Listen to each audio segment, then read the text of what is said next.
Hey guys, turkey season is in full swing right now, and if you are planning on getting after it, make sure to pick up some Meat Eater Phelps turkey calls to stuff into the old turkey vest or into your fanny pack right now. I carry a few different things. I like to use mouth calls, and I like to use pot calls. Mouth calls or diaphragms, I like them because it gives you hand-free calling, meaning when you're working a bird up close, you can have your gun on your knee, finger on the trigger, ready to roll, and still be making turkey sounds. I like pot calls because I just like pot calls. I enjoy calling with a pot call. Whatever direction you go, including a box call, which I don't personally use too much, but they're fun and great, and I started out with them. Yanni, on the other hand, one of my main turkey hunting buddies, he loves box calls. And what's funny is I'll now and then look to him and give him the look that means get out your box call and find us a turkey. So it's not that I don't like him. I just have Yanni use his. Then I don't have to carry it. Go to Phelps Game Calls. Get calls that are made in the USA and get calls that'll get them close. Find yours at phelpsgamecalls.com today. I'm KC. And I'm Tyler. And you are listening to The Element Podcast.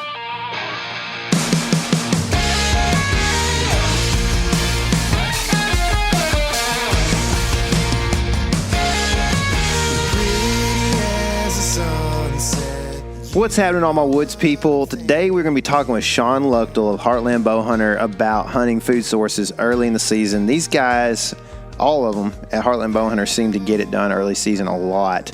They travel out of state some, they stay in state and hunt early as well. They hunt their own farms, really hard, which I did last year. I hunted a property that I was able to purchase about a year ago, really hard last year. And so I don't have all the tractor equipment and stuff that these guys get to use, but here in Texas we're able to put food on the ground, so that's an important thing, and that's something that I spent a lot of time learning about last year here locally for one of the first times that I've been able to do that. But anyway, I'm really excited about this episode because here's the deal, guys: is we hunt a lot of public land, and it teaches us a lot, but it's because it's out of necessity. We talk about it a lot, right, KC? Like we, if we had lots of acreage of private land to not have to go battle it out against the other public land hunters, we'd probably spend the majority of our time on that property. It's fun to go out and explore on public, but it is also very fun to hunt deer that are not running from other hunters while you're hunting them, Yeah, and I tell you this much, hunting public or hunting private, like, hunting ag sources is a thing, especially once you start traveling to the Midwest, right? Yeah. Like, it's not just about, the private land guys who have access to this. A lot of times, we've been looking at it today on X, man. Like, we've been looking at these places where you have public land that just comes up and borders right up against the private land agriculture.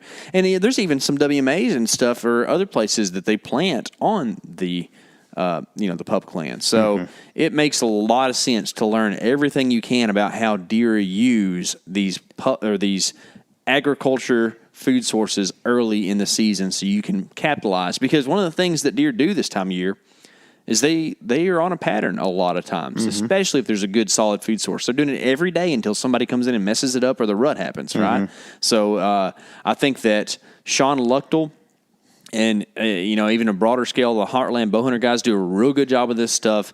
And I think Shawn's going to have a really good take on how we should approach agriculture food sources in the early season. Yeah, I mean, hopefully this whole series helps you guys out. It's not really it's kind of a series, but it's just a bunch of short podcasts about early season. And hopefully that helps people who are going to be hunting early season this year. I got a quick question for you, though.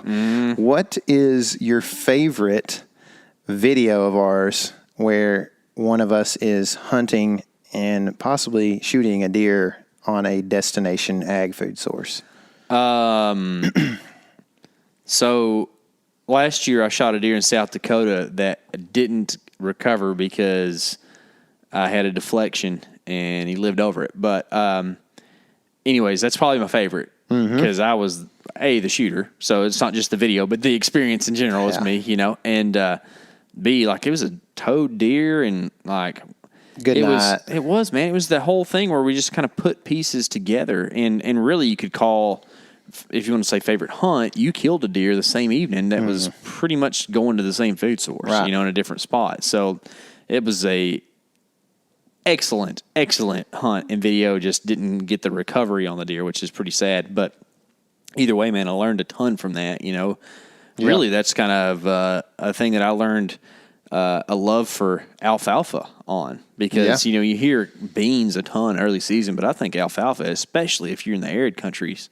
Not countries, but country.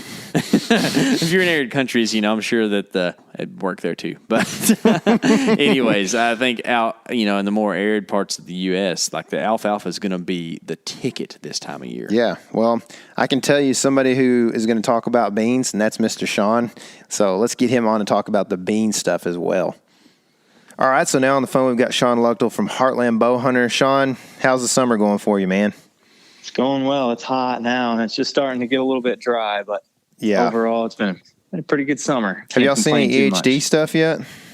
Have not. That's Thankfully, good. I was just thinking about that this morning. I saw a post from the NDA about how some people were finding them in, I think, New Jersey, and then North Dakota, and maybe Minnesota. And I think it's been real dry in those states. Which I saw the same thing this morning. I think they're just trying to scare us a little bit, man. I don't know what's going on. Yeah, they might be. I don't know. I would literally yesterday. I was riding around on the farm looking at food plots and stuff, and I was like, I drove by one pond. I'm like, man, I don't see anything in there, and really, it's not that dry. It's been way worse before, so I'm not too worried about it. I think I'm sure in pockets we get little bits every year, but for the most part, I don't think we're going to have anything too drastic. Yeah. So what kind of food are you planting on those food plots? So mainly I personally stick to brassicas this time of year. And so really just a turnip radish mix. And then one of the blends we did this year had some winter peas in it. And I've never tried that before, so anxious to see how that one will do. Actually, I'm very unoptimistic on the majority of them, because I think what happened was we got way too much rain initially, and I don't think we had a very good germination at all after looking at them yesterday. Looking pretty slim pickings. And then there was one that was over on some land that we leased that wasn't too far away from our main property, and it's coming up really well. And we did the exact same thing on it, planted them all on the same day. So that tells me that I'm pretty sure it was just too much rain all at once on our main farm, and we didn't get a very good germination. But so those are you planting those? What time of year? Is that a late season deal for you mostly? Yeah, so we planted all of those. I think it's the first week of August. I've tried late July and had a little bit of success then. I've tried right now and had success then. So I kind of figure in that middle ground area is sometimes the best. We try to time it with the rain too. Yeah. And we timed it right with the rain. We just timed it with too much rain. Yeah. There's no way to predict that. Yeah, that's funny. So I know that y'all, you travel a lot and you do, hunts out of state and all over. And, a lot of guys right now are thinking about traveling for early season, whether that's a September opener or, October 1st still seems kind of early, at least if you're from the South, whenever you're, I know you do quite a bit of this and very successfully, but you have shot some deer over food, in early season.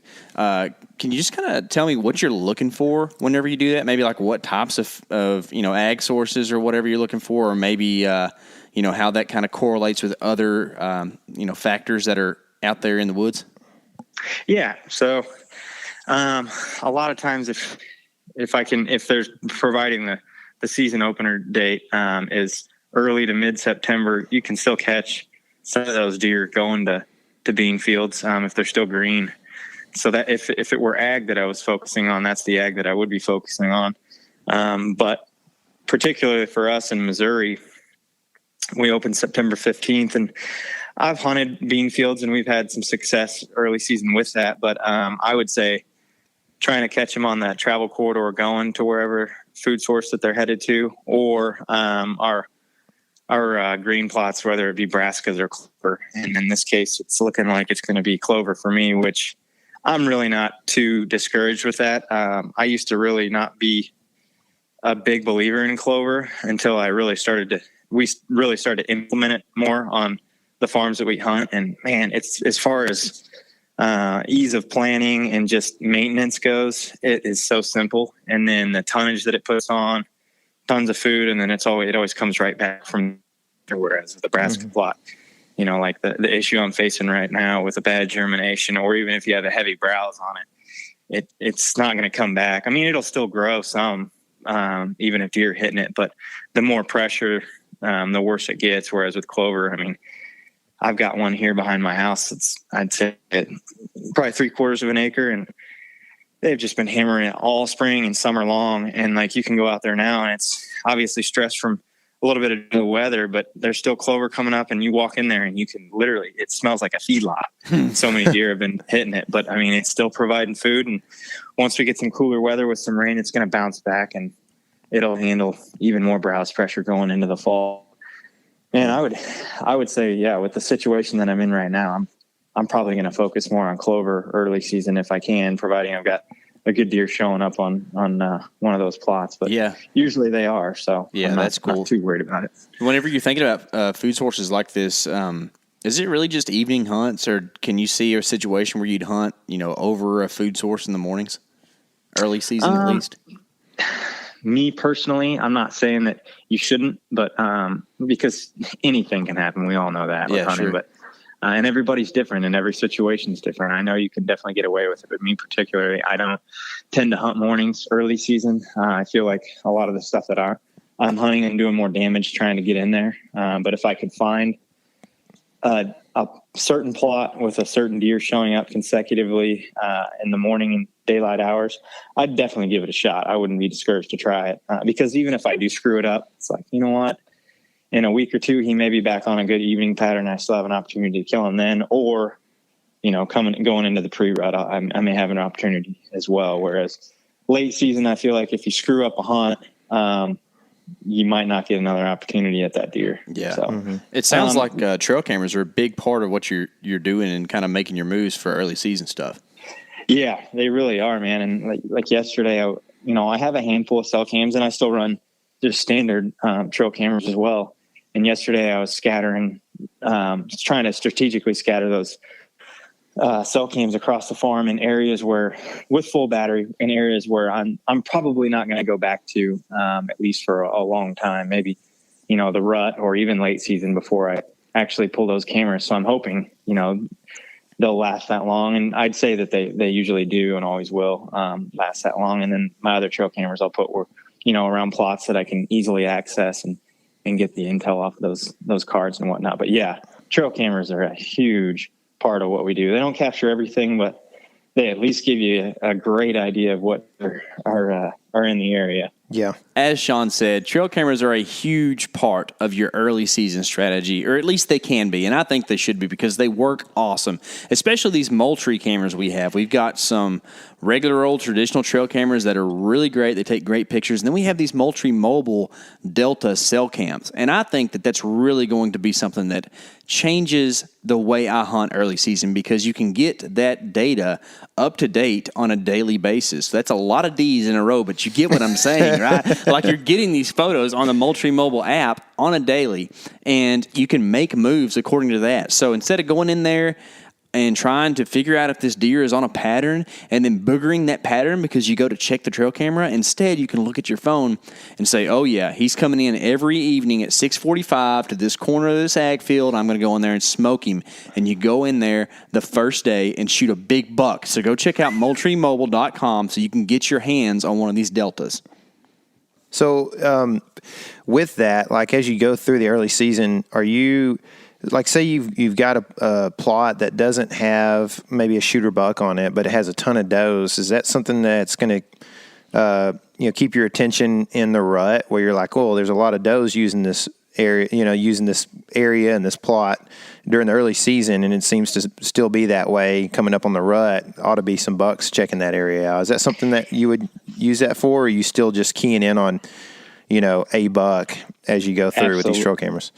Absolutely. That's a really good point. Yeah. Here, actually right behind my house, there's pile of deer. That's really large population of deer. And, I mean, it's definitely overpopulated. We killed, I think, 8 or 9 does off of it last year. It's only 50, 60 acres right here where I live. And, I mean, there's just a pile of them. And so we're trying to knock the does back, but all summer long. And right now the biggest deer that's been in there is a little 2-year-old 6-point.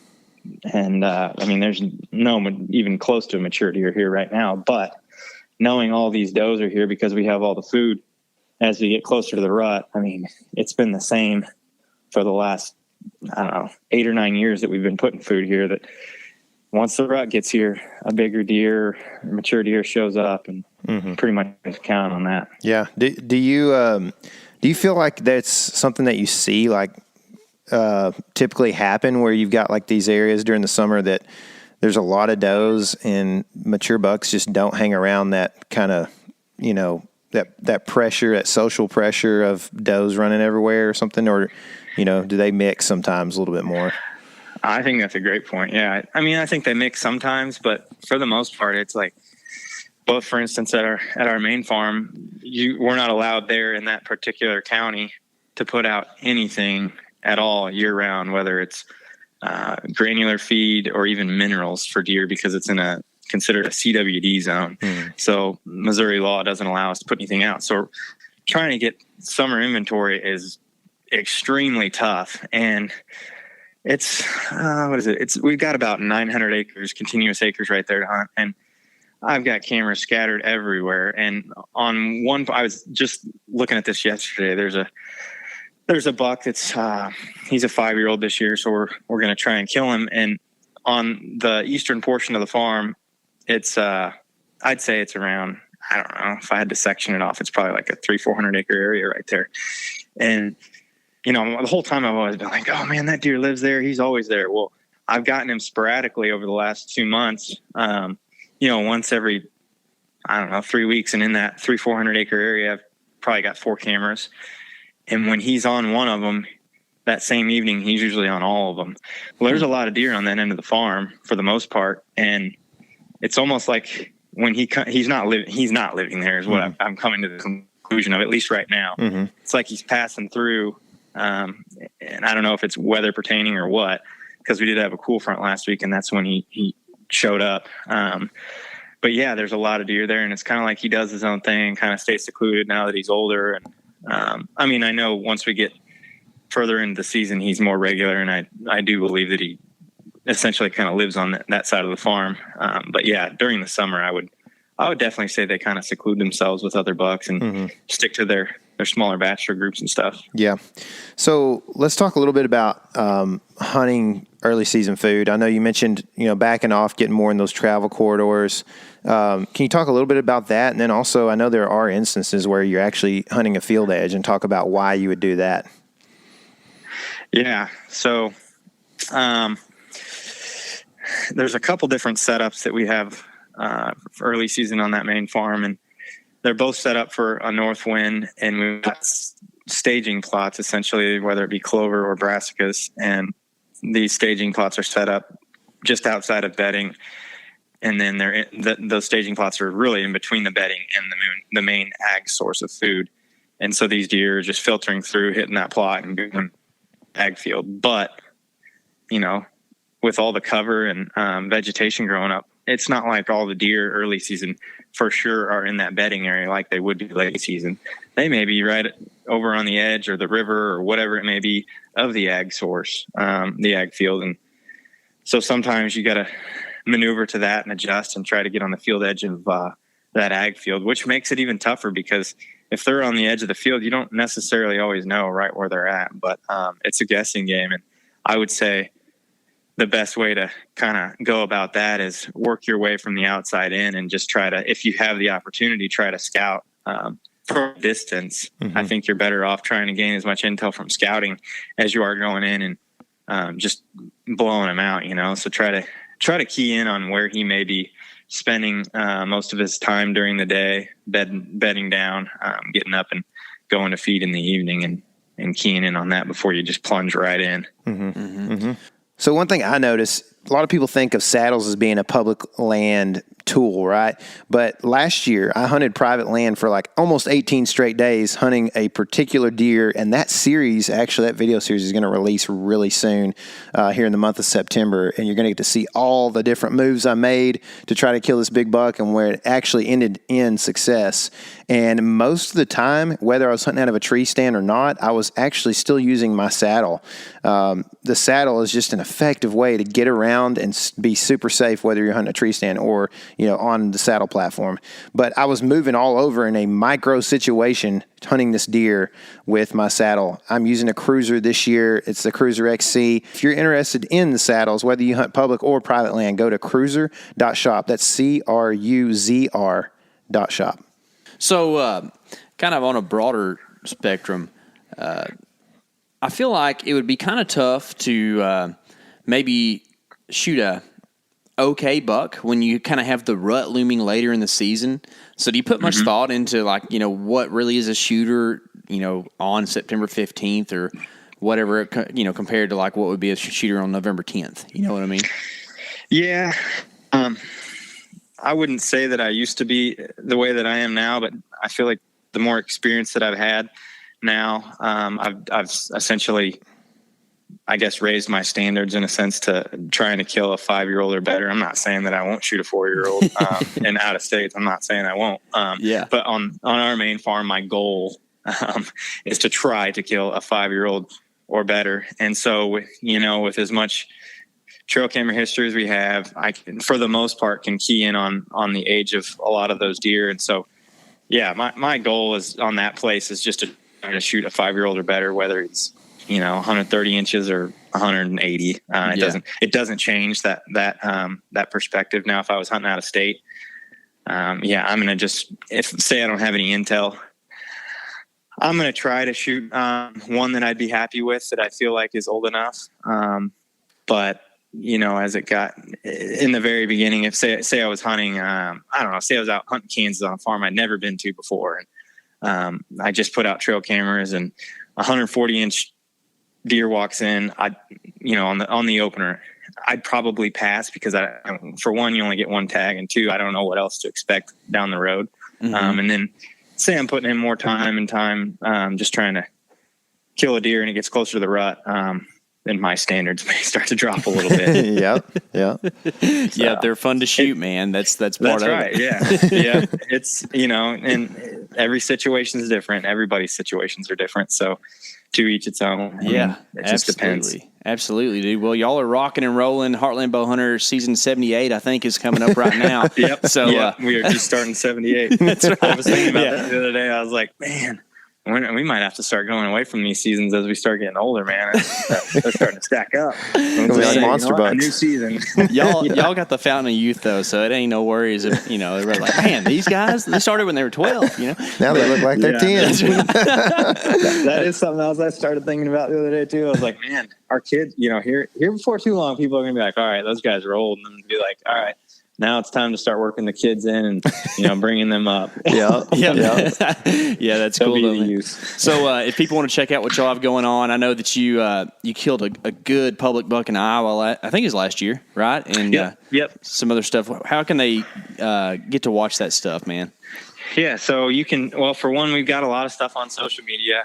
We try to show a lot of teasers and some of our hunts on YouTube as well. But if you want to see the new season, it's available for purchase via VHX, which is digital download. It's the same exact thing as iTunes. I know a lot of people ask about iTunes. We're not on iTunes anymore. This is just strictly VHS, but it's just I believe the entire season is for $24.99. You can purchase it and have the entire thing downloaded and watch it there, or you can catch us on the Outdoor Channel every Thursday night at 9:30 p.m. Eastern. Or if you have the MOTV app, our new season will be on there in January of 2022. But if you don't want to wait, go ahead and download it digitally. It's awesome stuff, man. Yeah, cool, dude. Yeah, well, I appreciate you guys having me on. Absolutely, man. Thanks for the time, and I hope you have a stellar season, sir. Same to you guys. I appreciate it. Guys, hopefully this is helping you. This series is all about helping people make good decisions in the early season and do things that they can to shoot bucks when they're spending time out in the heat hunting. Guys, also, if you want, you can check out the video that KC was referencing in the intro about South Dakota. It's in our season playlist, so go do that while you're there. If you haven't subscribed on YouTube, do that, please. That helps us out tremendously. And you can subscribe here on the podcast. If you don't know how to do that, you can reach out to us or one of your friends that's technologically advanced, and they can help you with that. In the meantime, remember, this is your element. Living it.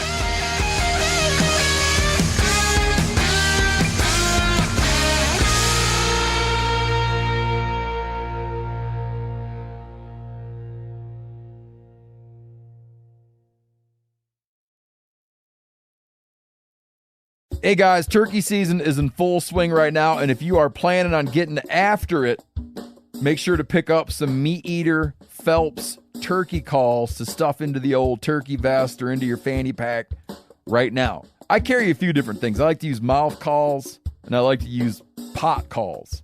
Mouth calls or diaphragms, I like them because it gives you hand-free calling, meaning when you're working a bird up close, you can have your gun on your knee, finger on the trigger, ready to roll, and still be making turkey sounds.